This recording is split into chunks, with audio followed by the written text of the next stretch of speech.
Hello everyone, welcome back to my channel. कसे आहात सगळे? मी आत्ता आली पुण्यात आणि पुण्यात किती पाऊस आहे आत्ता. पण हा व्लॉग जो आहे तो 6 दिवस अगोदरचा आहे, म्हणजे मागच्या आठवड्यातला आहे. तर म्हणजे चला व्लॉगला सुरुवात करूया. तर सकाळी 6:30 वाजताच मी आज उठून बसले होते, कारण की मला सगळी आज ऑफिसची कामं आहे ना ती आजच मला कंप्लीट करायची होती.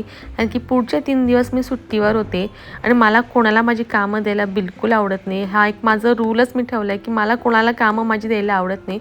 चिनू इथे नक्कीच डॅडा रागवला आहे म्हणजे ही रडती आहे. नाही तर एवढी माझी चिनू मी रागवलं एवढी रडत नाही. मला टेन्शन कुठं गावाला जायचं म्हटलं ना तर मला माझ्या झाडांचं येतं, कारण की मी चालली सासरी आणि जवळपास खूप दिवसांनी चालली, म्हणून मी 6 दिवस तरी मी तिथंच असणार आहे. आणि 6 दिवस माझ्या झाडांना पाणी नाही, काही नाही. आणि सगळीच हे आपली ह्याची झाडं ना, फुलांची झाडं, बरोबर फुलांची झाडं म्हटले की त्याला पाणी लागतंच. आणि मी आणून ठेवलं तर मोगरा आणि गुलाब. माझं जरा चुकलंच, म्हणजे मला आल्यावर आणायला पाहिजे होतं. पण मी जेव्हा त्या नर्सरीमध्ये गेले, तुम्ही माझ्या मागच्या व्लॉगमध्ये बघितलं असेल, तिथे गेलं मला राहावलं गेलं नाही, म्हणून मी ती फुलझाडं आणूनच घेतली आणि मी ते छान छोटूसा हार केला. म्हटले की आपल्या गणपतीला असा हार घालावा. पण तुम्हाला नक्की पुढं सांगते काय झालं. सकाळी सकाळी बॅग पॅक केली. आता घरात पाहुणे होते, घरात पाहुणे असल्यावर चांगलं वाटत नाही की त्यांच्यासमोर बॅगा पॅक वगैरे कराव्या. आणि माझ्याकडे कपडे पण प्रेस नव्हते. आता मी कुठं सासरी जाताना म्हणजे आपण म्हणतोच ना की ओढणीचे कपडे बना किंवा साडी वगैरे अशी घेऊन जावं. असं माझ्या घरी असं काही नाही, पण मला इथे घालणं होत नाही म्हणून मी तिकडं वापरते, असं आहे गोष्ट. तर 2:30 वाजले आणि मी इंद्रजितला काय म्हटलं की अंडी आण, ब्रेड आण. कारण की काय होतं की जायचं एवढे भांडे वगैरे घासायची, म्हणजे हे पटकन होऊन जातं ना. अंडी ब्रेड केलं की एक आपला तवा वगैरे राहतो, म्हणजे भांडे घासायचं काही टेन्शनच राहत नाही. आणि शेजारी अंडी उकडायला ठेवली होती. म्हटलं चिनूला एखादं अंडं उकडून खाऊ घाला, म्हणजे तिचं पण दुपारचं काम होऊन जाते. मी चिनूला ब्रेड देत नाही, कुठलं असं बाहेरचं खायला अजून तरी घालत नाही. खूप तिने मागितलं ब्रेड तर आपण द्यायचं, असं बळजबरी तिला ब्रेड वगैरे मी कधी देत नाही. हाफ फ्राय केला, खूप छान लागतो. जर तुम्ही खाल्ला नसेल ना ट्राय करा घरी, इझी पण बनतो. आणि तिला म्हणे की मला हाफ फ्राय पाहिजे, म्हटलं चल ठीक आहे, हाफ फ्राय तुला बनवून देते. पण नुसतं अंडं टाकायचं, मीठ टाकायचं, लाल तिखट आणि आपले काळे मिरेपूड, एवढं भारी लागतं. मला पण पहिले आवडत नव्हतं, पण मला आता आवडायला लागले. बाहेर आता जायचं, गावाला जायचं म्हणजे थोडी मी तयारी करून ठेवते. ते भरपूर झाडांना पाणी टाकून ठेवलं होतं, म्हणजे कसं माती जी हे ओलसर राहील.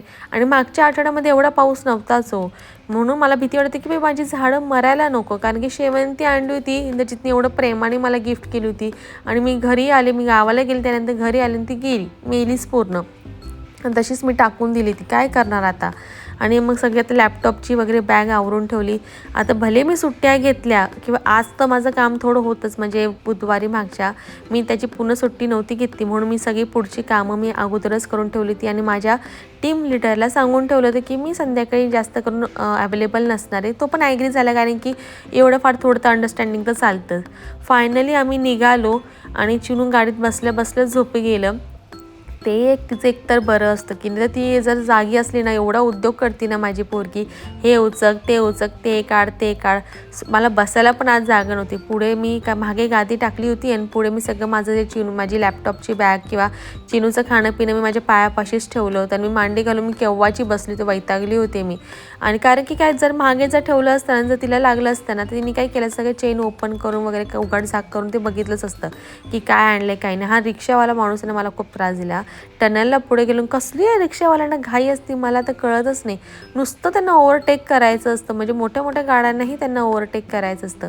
आम्ही ह्यावेळेस सातारा मार्गेच गेलो होतो, म्हणजे आता 2-3 वेळा आम्ही जेव्हा पण म्हसवडला गेलो सातारा मार्गेच आम्ही जायला लागलो. कारण की काय होतं, रस्ता एक चांगला आहे. ह्या लोकांची जास्त कमाल असते बरं का. एवढं मोठं जड सामान, एवढी मोठी गाडी घेऊन घाटामधनं जाणं ना, बापरे, सल्यूट या ड्रायव्हर लोकांना. पुढे आलो आणि इंद्रजितला भूक लागलीच होती. मला तो केव्हाच माझं डोक्यात होतं की मला भूक लागली. घरून मी त्याला खाऊन सगळं म्हणजे तयार करून ठेवलं होतं बरं का. आमलेट वगैरे सगळं त्याने खाल्लेलं, पण तरी याला पुढे जाऊन भूक लागली होती. ह्याचं चाललं होतं चिप्स खायची ह्याला. मला ठीक आहे बाबा घे. पण नेमकं चिनू उठलं माझं तेव्हाच थांबलं आणि मी तिच्यासमोर काही चिप्स वगैरे तिला मी देत पण नाही. तिला म्हणजे आत्ता कसं पोरांना चटक लागली की ती लगेच खायला लागतात. मग मी याला म्हटलं थांब जरा अर्धा तास. आता तरी ही पोरगी काय झोपना, पण आम्ही पुढे गेलो हळूहळू तिला लपून लपून आम्ही खाल्लं शेवटी. इतकी धडपकड तुम्ही बघा ना कशी धडपकड करते, उगाच डोकायला लागला. तर मी काय करणार आहे माहिती आहे का, सगळे चारही बाजूला उशा लावणार आहे. असं ही धडपकड करायला लागली ना, मी तिला शेवटी पुढे घेतलं माझ्याजवळ बसवायला. मग ती आता केव्हाची माझ्या अंगावरच बसली होती. तुम्हाला एक सांगू कोइन्सिडन्स, मसवडच्या अगोदर कुमठे गाव आहे आणि तुम्हाला माहितीच आहे माझ्या माहेरचं सरनेम कुमठेकर आहे. मे बी मी इथलीच असावी, म्हणजे माझे पूर्वज इथलेच असावे असं आहे. जस्ट किडिंग, असे असू शकतं. बघा ना किती छान कोइन्सिडन्स आहे. माझा नवरा मसवडचा आणि मी कुमठे गावची जोग पार्ट. तर पुढे आलो आणि एवढा पाऊस पडायला लागला ना की काही पुढचं समोरचं दिसेनाच आम्हाला. पंढरपूर म्हसवडपासून खूप जवळ आहे. अराउंड मला वाटते 1 तास सव्वा तास आरामात लागतो. आणि फायनली आम्ही आमच्या घरी पोचलो होतो आणि बंगल्यात आम्ही फायनली पोचलेलो. खूप वर्षापूर्वी 3 वर्ष झाली मी वाट बघते कधी बंगला होईल. हे आमचं आहे सिद्धी लॉज आणि सगळी पुढची दुकानं ही सगळी आमचंच आहे. सध्या आम्ही जॉईंट फॅमिलीत सगळं आम्ही राहतो. फक्त एशियन पेंटचं दुकान माझ्या सासऱ्यांचं आहे. सिद्धी लॉज हे लहान काकांचं असं जॉईंटमध्ये आहे. तर पुढे आलो आणि मागे आमची बंगले बांधलेली बघा 3 बंगले आहेत. तर फायनली एवढा आनंद झालेला, सगळेजण खूप आनंद होते की फायनली आपण नवीन घरात जातो. वाडा आमचाच आहे.